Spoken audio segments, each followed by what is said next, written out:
మేఘాల పల్లకిలోన దిగి వచ్చింది ఈ దేవకన్య విలవిల మెరిసిన శశికళ చిలుకుల కురిసిన హరివిల్ల గుడిలో దివ్వెల గుండెలో మూవల ఎగిరే గువ్వల ఎదిగే పూల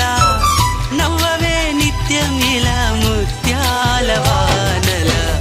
అందాల మందార కొమ్మ అల్లారు ముద్దైన